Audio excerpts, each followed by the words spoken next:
Pak, bagaimana cara kita melihat data kepemilikan saham berdasarkan investor? Jadi, institusi ada berapa persen, dana pensiun ada berapa persen, lalu yayasan ada berapa persen, individual ada berapa persen, dan seterusnya. Jadi, data-data itu yang mau kita cari. Nah, untuk mencari data tersebut, kita buka Kesey. Pertama, kita harus buka Kesey. Jadi, ada langkah-langkahnya untuk kita ngolah data itu. Jadi ada langkah-langkahnya. Yang pertama kita buka Kesey dulu. Kita buka Kesey, lalu masuk ke data atau user guide, lalu unduh kepemilikan efek. Jadi unduh kepemilikan efek. Nah, kalau udah unduh kepemilikan efek, Bapak Ibu download yang paling terakhir. Nah, jadi data kepemilikan efek ini cuma diupdate setiap bulan. Januari, Februari, Maret, April. Nanti kalau bulan Mei update-nya ya biasanya ketika bulan Mei-nya udah habis, yaitu bulan Juni. Bulan Juni nanti data bulan Juni minggu ke-1, minggu kedua baru keluar data bulan Mei-nya. Nah, ini download aja. Oke, nah begitu di-download, ini udah dapat filenya. Kita buka foldernya. Sebentar, lagi loading. Nah, kita buka foldernya, saya kasih judul. Nah, ini download, kita buka foldernya. Nah, ini filenya nanti. Balance post effect segala macam. Ini diekstrak aja. Diekstrak, nanti kita akan dapat file txt seperti ini. Nah, cuma txt ini masih dalam bentuk txt, bacanya susah. Asing punya berapa persen, lokal punya berapa persen, itu susah. Nah, cara convertnya gimana? Di close dulu, Bapak Ibu masuk ke Excel, jadi buka Microsoft Excel. Oke, nah setelah Bapak Ibu buka Microsoft Excel, Bapak Ibu open file. Open. Nah, yang di open apa? Yang di open file tadi, file Kesey ini. Jadi di alamatnya di copy aja. Alamatnya di copy, lalu paste di sini. Nah, ini diganti all file supaya muncul, terus pilih balance post ini. Oke, sudah pilih, langsung suruh pilih. Settingnya samain aja, delimited 1 kayak gini. Next. Nah, lalu kita pilih other. Terus kita ganti ikonnya sama icon ini. Icon tanda apa ya, garis lurus kayak huruf L tapi bukan huruf L, ada di sebelah huruf tambah.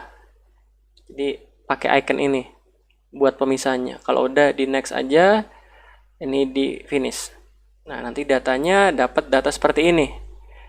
Nah, data ini nggak perlu, price perlu nggak, ini tergantung Bapak Ibu, cuma saya nggak perlu. Nah, ini adalah datanya.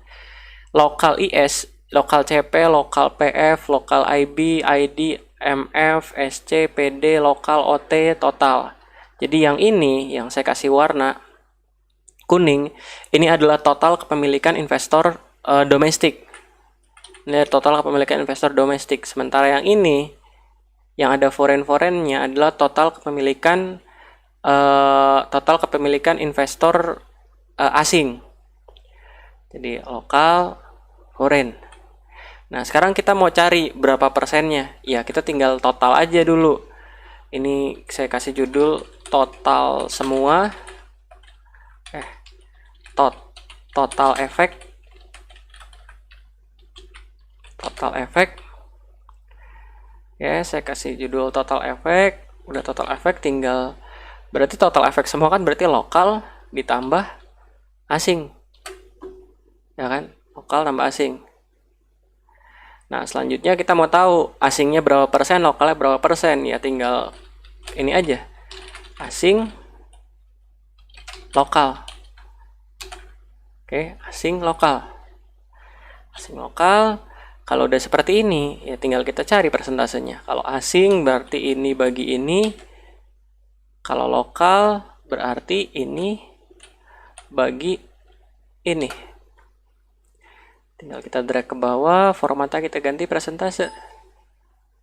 Nah, ini adalah total kepemilikan. Nah, kita kecilin aja, di hide. Nah, ini adalah total kepemilikan investor asing, investor lokal. Ini asingnya saya kasih warna, lokalnya saya kasih warna kuning aja. Nah, dapat deh data-datanya. Jadi contoh misalkan coba kita cari BBRI.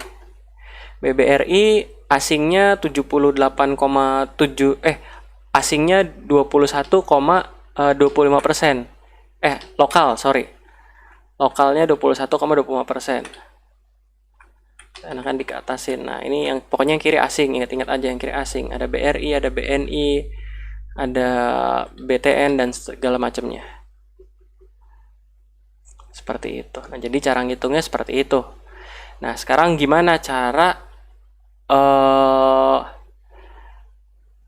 interpretasi datanya?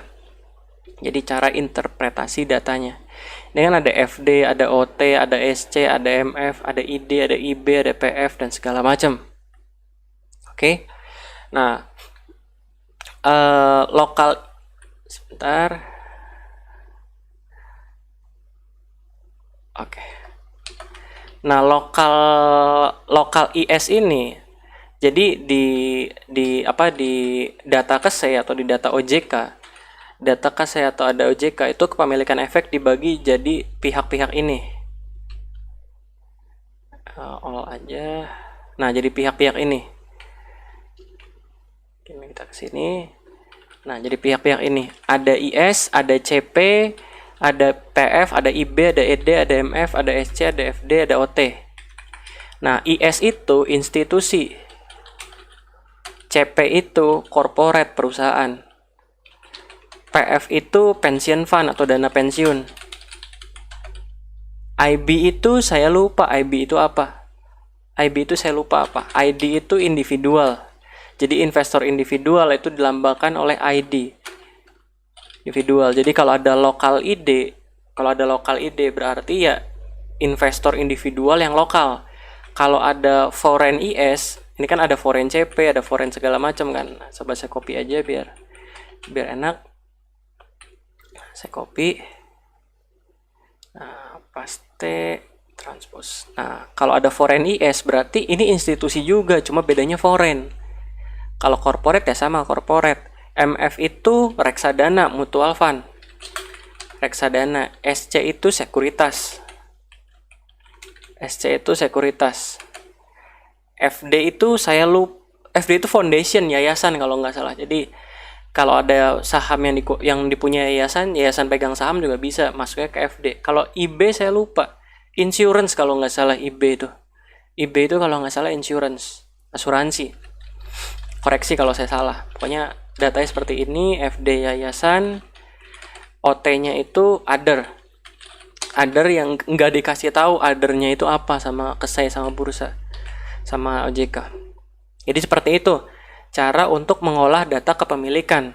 Cuma hal yang harus Bapak Ibu pahami adalah tidak selalu yang asingnya kepemilikannya besar, tidak selalu harganya digerakkan oleh asing. Itu catatan pertama. Jadi tidak semua saham yang dimiliki oleh asing dalam jumlah besar, tidak semua saham yang dimiliki asing dalam jumlah besar itu digerakkan oleh investor asing. Karena ada juga mungkin investor pasif, itu mungkin juga investor pasif yang dia beli bukan cari capital gain tapi memang kepentingan strategis, itu ada seperti itu. Nah, jadi ini komposisinya, jadi silakan dipelajari dan mohon dikoreksi kalau ada yang salah. Kalau misalkan Pak ini datanya misalkan ini bukan corporate CP, ini dikoreksi aja karena ini seingat saya datanya seperti ini, dan ya seperti itu cara downloadnya, seperti itu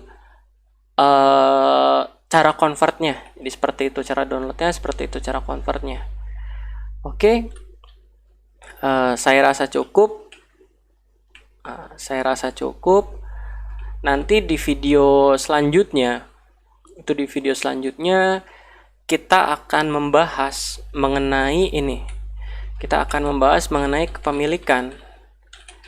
partisipasi dan korelasi asing. Jadi nanti next pembahasan kita adalah ini, kepemilikan, partisipasi, dan korelasi asing. Supaya kita nggak salah ngikutin asing, nggak asal-asalan ngikutin asing. Kenapa? Karena kalau kita asal-asalan ngikutin asing, nanti kita jatuhnya di saham kayak gini.